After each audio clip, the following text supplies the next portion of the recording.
The International Court of Justice has ruled against Japan, saying the country's annual Antarctic whale hunt is not for scientific purposes. The court says Japan's scientific reasons cannot be justified and that the country is breaking international law. Australia brought the case against Japan to try to stop hunting in the Southern Ocean. And Andrew Thomas is live for us in Sydney. Tell us more about this ruling, Andrew. Well, I've just spoken to a lawyer who calls this a comprehensive victory for Australia.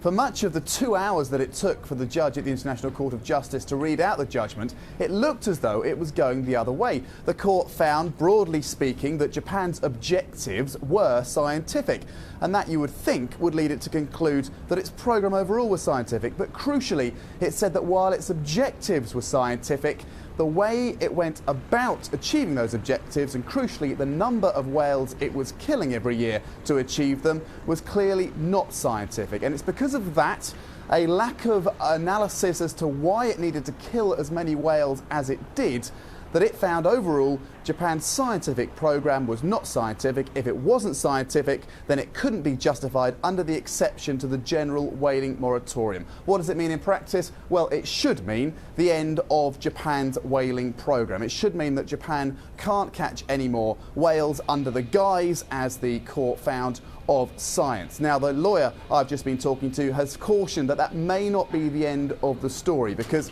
the court did not find that no whaling could ever be for science. So it may be that Japan takes on board what the court has said, goes back to the drawing board and comes up with another whaling programme that the court can say is science. I think it would have to be at a much lower level of whaling than the current allowances that the Japanese gives to its whalers, but it could still go ahead with a whaling programme, albeit in a scaled down version. And of course Japan also has the chance, if it wants to, although it'd be very politically difficult, but it could withdraw from the internationally agreed whaling convention overall. It could absolve itself from its commitments under that. That's another way that Japan could carry on. But for the time being, let's not get too ahead of ourselves. For the time being, this is very good news for Australia, very good news for environmental groups who have said for a long time that Japan's annual whaling programme isn't for science. That's just a ruse. It's really about commercial whaling. The court, broadly speaking, has agreed.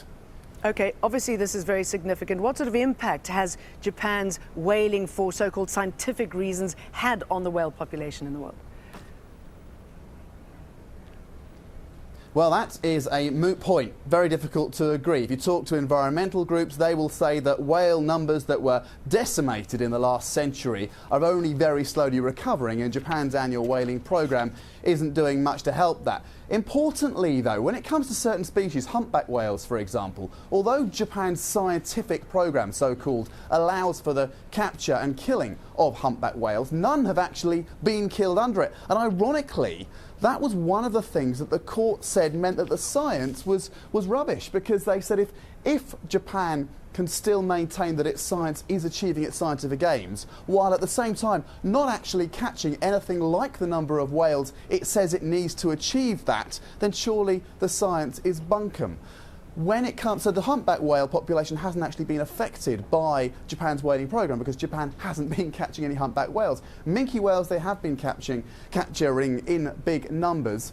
Different estimates reckon there are about 700,000 to 1.1 million minke whales still out there. Japan's caught around the 10,000 mark, so a relatively low level. But the principle of the thing, I think, is what the environmental groups have been talking about. If Japan were allowed to get away with whaling on that scale, maybe in time they would ramp it up. And that was the danger with this court case. Had the court found the other way, had the court said that Japan's whaling programme was legitimate, would Japan have ramped it up? And what impact would that have had on the whale population? All right, thanks for that, Andrew.